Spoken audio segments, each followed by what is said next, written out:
I have only one purpose in standing here before you today, and it's an odd purpose for me. I don't usually do this. I just want you to feel good. And that's why most people come to their weekly religious service, right? Just to feel good. So that, for once, is what I want for you. I want you to leave here feeling good. So sit back, relax, and enjoy the flight. Speaking of flights, I was in an airport the other day. I love airports. I love airports because I love to people watch. And there's no place like it, particularly Atlanta, the busiest airport in the world. One of my favorite things to watch are young parents trying to drag kids through the airport and asking themselves, staring at each other with that look that said, "What were we thinking? What have we done here?" And the kids crying, and one's dropped a blanket, and they're running, and they're angry with each other, and they're not even on the plane yet. That's where the fun really starts, especially for everyone around them, right? But you have people with gray hair to green hair, black, brown, white, people in a hurry to get places, people not in a hurry to get places, who inevitably you get behind when you are in a hurry to get somewhere, or that cart that drives down the middle and they're like about to run over you and they're honking that thing at you, and when you walk by, they drive by, they look at you like, and I want to say, you're on a cart. I'm walking through the airport. Come on, give me a break. But there's so many attitudes and actions and dynamics that are happening in an airport. And there's usually a lot of emotion outside of the angry parents at each other for having kids. Excited and angry with sometimes anticipation. Sometimes there's sadness. You're saying goodbye to somebody. There's incredible, amazing joy when you're welcoming somebody. So you have laughter and frowns and scowls, and you can read a lot about people by their faces, right? Well, at least you used to be able to. At least you used to be able to. People watching in the Atlanta airport is not that fun anymore, because this is what you watch. That's about what you can see. You can't really tell if someone's happy or sad or much of anything. You can still see the people chasing after the kids, but that gets old. As a matter of fact, you couldn't even people watch for a good bit of the last 14 months. First of all, there was no reason to go to an airport. You couldn't even get on an airplane. You couldn't fly anywhere. For some period of that time, you could not even leave your home. And in case you've forgotten, 12 months ago, you couldn't buy toilet paper. Does anyone remember that? Stockpiling toilet paper. And even after 14 months, people watching in life in general is still not really what I would consider normal. Even after completing a whole festival cycle, this really sort of began back around Passover last year. That's when it was maybe kind of in its full swing. We're still socially distanced. We're still covered up with masks. We're inundated with information about one thing one day and then another the other day. And once it was 6 feet, now 3 feet's fine. And trust the science, but the science doesn't trust itself, and no one knows. Vaccine, no vaccine. I mean, there's no clear direction, really. For us, even after 14 months, we're still struggling to find our way forward.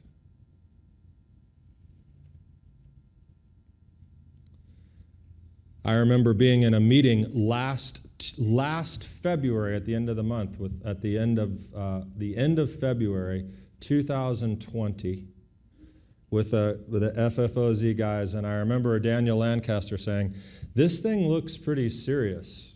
I mean, this looks like it could cause some pretty significant trouble for us."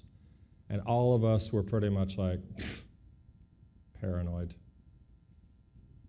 man. It's a flu. It's nothing.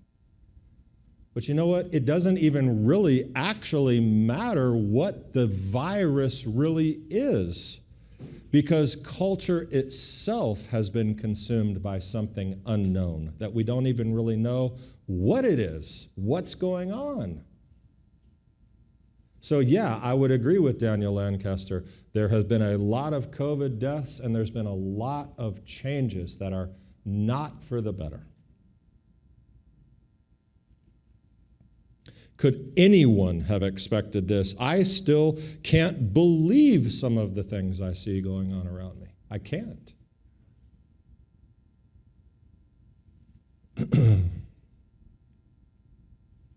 And not just with COVID, of course, with countries, with continents, with the entire world.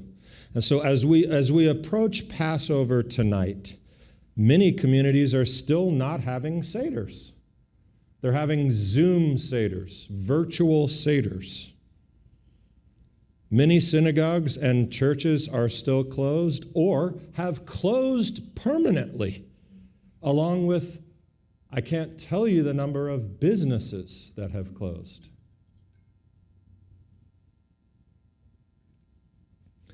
And yet Passover rolls on. The festival cycle is here. Passover, right? To which many people might respond, so what? Look around, Rabbi, look around. And the world is not normal, it's not fixed. I mean, you're going to make us feel good? It is what it is, to which I always respond, as I saw in a bathroom scribbled on the wall in St. John, of all places, it is what it is, but it will be what you make it. I hate it when people tell me it is what it is. I don't buy that. It's Rabbi Menachem Mendel Schneerson's line when Jonathan Sachs told him, I can't. See, the situation I find myself in, and the rabbi said to him, no one finds themselves in a situation. You put yourself in a situation, and if you don't like the situation, change it. It is what it is, but it will be what you make it. And you can give me a number of reasons why that can't actually work. I haven't found one yet where that doesn't work. Terminal illness. So many things. I have watched people die on both sides, having made it the best it could be and having suffered through every last moment until their last breath. It is what it is, that's true. And it will be what you make it. So, yeah, it doesn't feel right out there. When I see masks on everyone's face, I'm reminded why. I don't want to ramble on. I have some notes, but just everything this week culminated into this thing. I'm walking out of Kroger last night to buy something before Shabbat. And I walk out the door and everybody's putting their mask. Well, first of all, driving in cars, your own car in a mask. Walking your dog outside in a mask. Israel is about to revoke the outdoor mask mandate in the month of April. I'm not even getting political. I'm really not. I'm being, I was about to say sensual. That's not the word I want. I meant making sense. I'm being logical. Logical. My son is very uncomfortable right now. Sensible. It's the mask like that has, you've had the mask for 6 months. It's like fallen on the ground 1,000 times. Your dog probably had it and licked it, and you like laid it on the buffet and forgot it, and somebody put their mashed potatoes on it by chance, and you just haven't gotten around to wash it. I mean, come on. I walk out of Kroger, and I'm walking to my car, and I hear it. What is this? Alien abduction? and a speaker in the parking lot is making this noise, and it says, Kroger wants to remind you that you can keep everyone safe by so on and so forth. In the parking lot, I felt like I was really in the Twilight Zone. Because by now, we already know that anyway. You don't have to spend the money to put speakers on the light poles in the parking lot to remind me. Anyway, that was a tangent, not in my notes, but that happened yesterday, and I wanted to share it with you. I felt weird.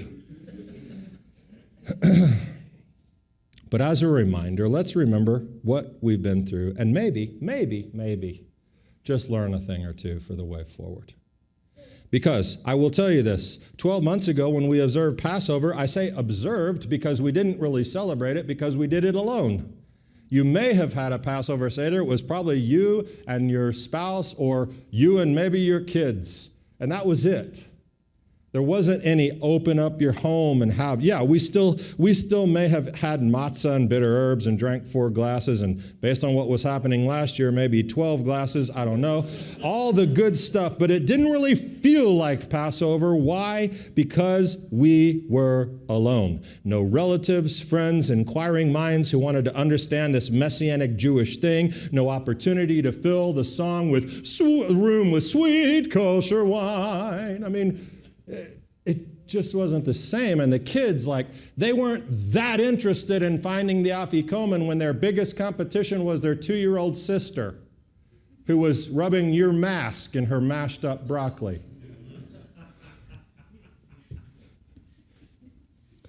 Then we counted the Omer, right, up to Shavuot in the midst of very, very challenging and uncertain times. The 50 days leading up to something great, Pentecost, Shavuot, the Feast of Weeks, but things didn't change at Shavuot. It came and went. There were no all-night Torah studies. We didn't drown ourselves as a community in cheesecake and nacho cheese dip. You eat dairy on Shavuot. We're going to do that this year, God willing. There was no sharing deep interpretations of Torah text because we were alone. Then we endured the long, dry summer, and for Tisha B'Av, we read the book of Lamentations. Yes, alone. We really lamented over the the fast day of Tisha B'Av. The destruction of the temple had a new sort of thing. Wow, it feels like society is destructing around us. The high holidays didn't seem quite as high this year, as many people still were participating virtually. I'm sorry to say, a shamnu doesn't have quite the same power over Zoom to confess your sins that way. Hanukkah had a warning about a holiday surge. People didn't necessarily get to enjoy their latkes and lighting Hanukkahot. The New Year for trees was good. That was January, and that was outside, so we could go outside and celebrate, probably, no offense, the least meaningful holiday in the Jewish calendar. We could go and enjoy that. But then Purim came along. It's in the month of Adar. That was February. There's a phrase that goes along with the month of Adar in the Jewish calendar, and it says, Mishe Nichnas Adar. Mishe Nichnas Adar, I can't remember the last part of it, but what it means is our joy increases in Adar. Our joy increases in Adar. And by the way, you might be asking yourself, the first words out of your mouth, Rabbi, or my only intention is to make you feel good. You're failing miserably at that. I just want to let you know.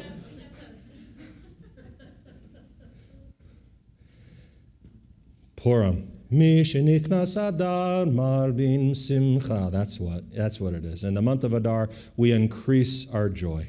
And you know what? That actually did happen this year. It was nice. Something, just a little thing, I don't even know what the thing was, just being here for Purim. And we've been together as a community. I'm not suggesting that we haven't. We've sort of defied a lot of odds and rules and done a lot of things together. But even around the world, I sort of began to sense just a little enjoyment. But where Adar leads is into this month, into the month of Nisan. This is the beginning of the festival calendar. So we've come through 12 months of what's been behind us. And here we are at Passover. What are we going to do with it? Because I think Pesach is the pivot point. What is it? First of all, Pesach is the Jewish time of beginning. One popular Jewish opinion suggests that the world was created in the month of Nisan, that God set out to create the world. There are, of course, other opinions. We don't have to talk about that today. But one is that the beginning of the world, and then it is the beginning of the Jewish people. Really it is. Exodus 6, when God, with the 4 cups we recall, are bringing us out from the burdens of Egypt, saving from their bondage, redemption, taking the Jewish people as a people. Those are the 4 cups. That's where God started the Jewish people, in essence, was at this time. It was the beginning of that. It's the beginning of that relationship. There's a 5th cup, by the way, which I really thoroughly enjoy. It's Elijah's cup. We don't get to drink that one. But that's the one we're looking for, by the way. That's the cup that's going to take us into the land. That's in that Exodus 6 language. So right now we have 4 cups. That 5th one that sits for Elijah, that's symbolic.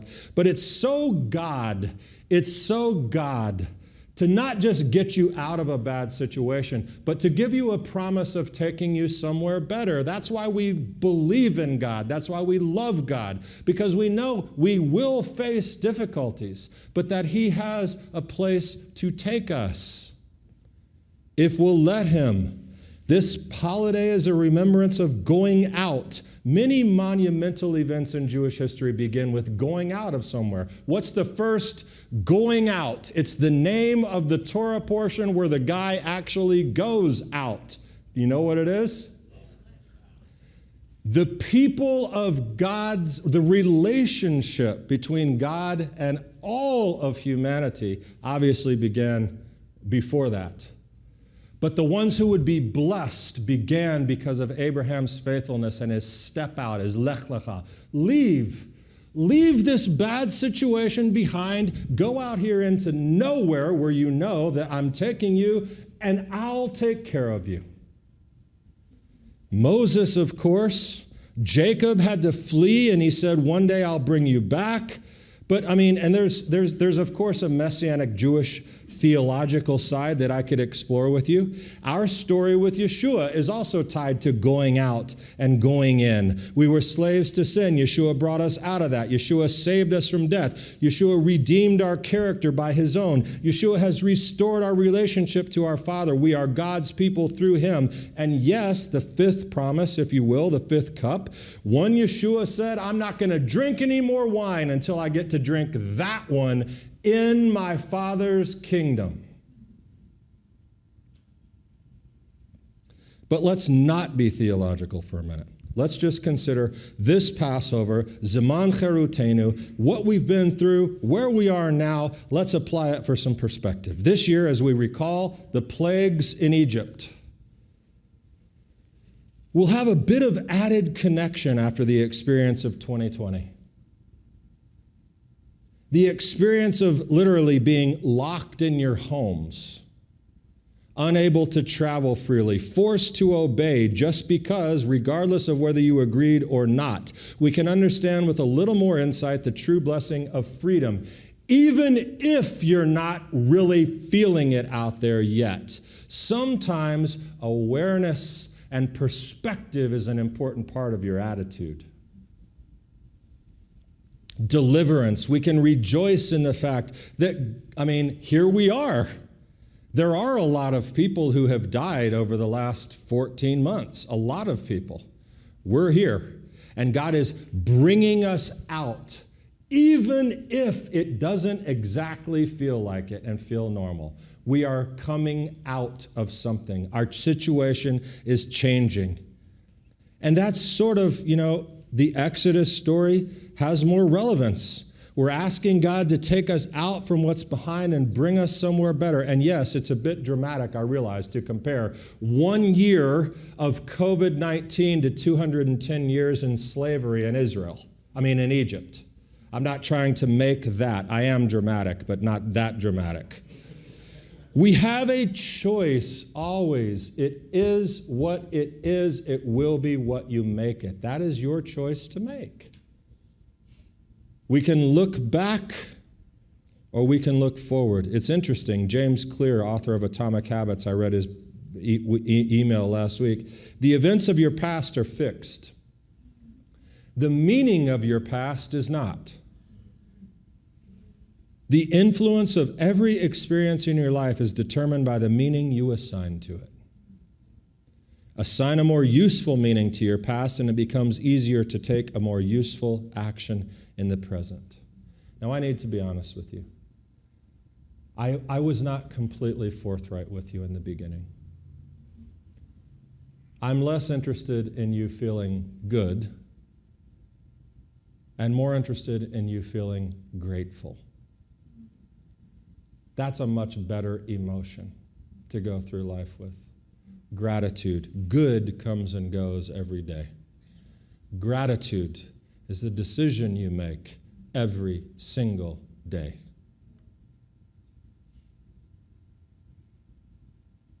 So I do want you to feel good, but I want you to feel good because you're grateful.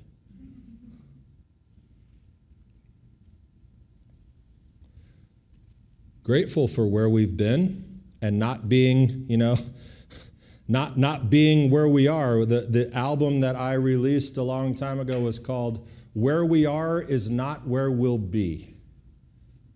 I don't even know what it means, but I think it fits in here somewhere. We may have named that after the fourth cup on one Passover. I'm not sure, but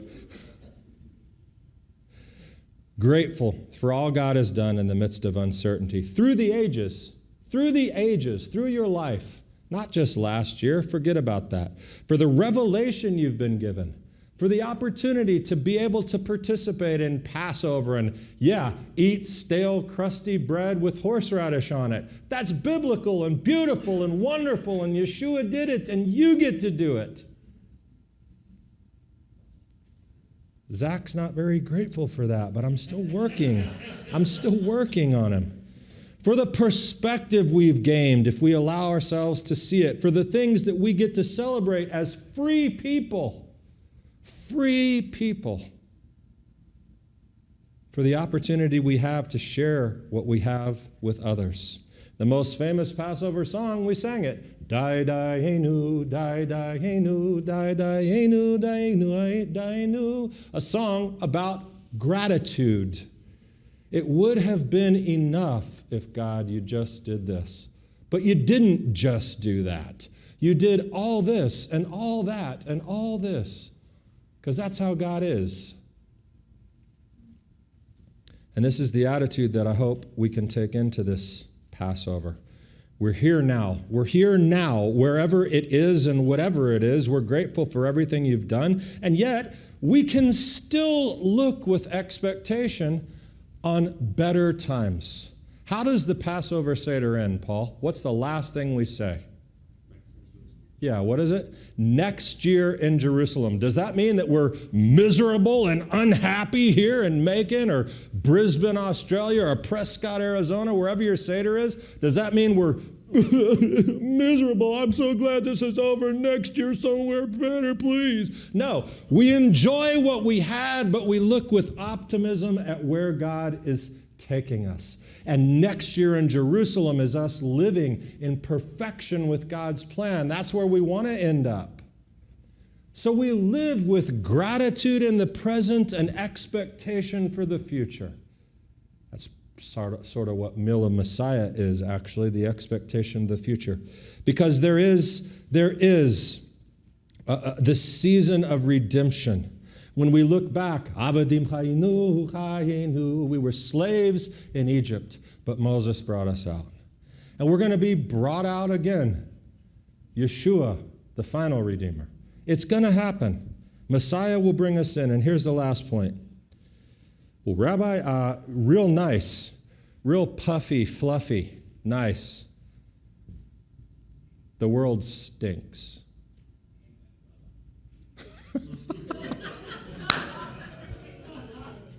I knew someone was thinking it, and Steve has the New York courage to verbalize it. That's Brooklyn talking back there. Well, let me ask you this question. When they came out of Egypt, and this is where we conclude today. When they came out of Egypt, when they came out of a bad situation into a better one, was it actually right away, obviously, a better one?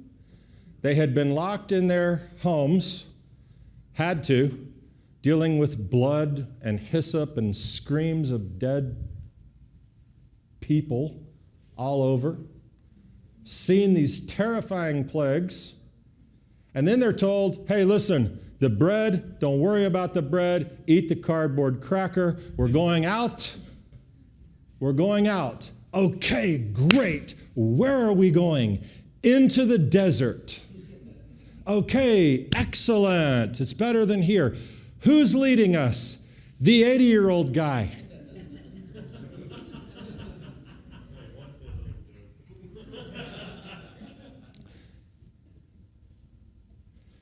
Okay, let me get this straight.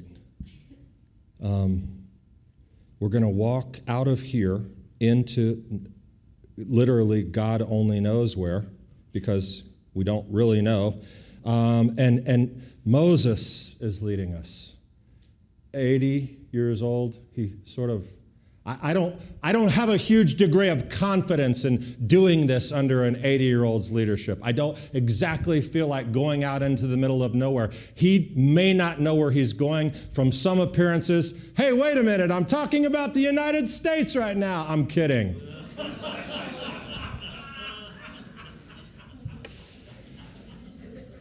I'm kidding. We don't do politics. My point is, it doesn't matter who's in leadership. It doesn't matter if you put your faith and hope in the government or mankind to solve your problems. Joe Biden, Donald Trump, any of them. That is not where the hope for the future lies. It's just not. And sometimes the future looks uncertain. It does. It really did then. But God showed up. They were eating matzah facing the Reed Sea. The army was bearing down, and gosh, that looked terrifying, but God fixed it. And we may never, ever go back to what we once knew or what was. There were slaves, freed slaves, Israelite slaves, who wanted to go back to Egypt. That's the weirdest thing I read, I think, in the Torah. Let's go, well, no, there's much more weird things than that, but let's go back. I mean, the fish and the leeks and the garlic and the onion. Come on, Moses. Why'd you bring us here? We had that there. Total lack of perspective, lack of gratitude, lack of future outlook. Sometimes you can't go back. And guess what? You don't need to go back because God's going somewhere else. You're either on board or you're out the door. So let's get on board. Moses wasn't following a man. The people weren't following Moses. They were following a cloud by day and fire by night eventually. That would be pretty awesome. I'd like that. That would really help me know where I was going. So here is the simple Passover message. You ready? You ready to end it? It's Shabbat Hagadol, the great Sabbath before Passover. The message is this: small wins lead to great victories. Small wins, be grateful for those small wins. Be happy about an improvement over last year. What we've learned, what we're more aware of, what we know can happen if we're not watchful. You do need to be watchful right now. You need to be very aware. But for now, right now, let's make the decision to embrace the journey every step of the way. It's hard sometimes to get to better, but you got to get there, and God will take you there. Israel proved that. It's too easy to wish that things were what they once were, that some crazy way we're going to go back to Egypt. The way is forward. The way is kadima in Hebrew. Let's go. Forward. Let's go. Passover. 'Tis the season for going out. 'Tis the season of our freedom. We're not there yet, but with God's help every day, we're one step closer to that. Therefore, Chag, Pesach, Sameach, Shabbat Shalom. Enjoy the bread of affliction. It is also the bread our fathers ate. Even the matzah is taken in perspective. Shabbat Shalom.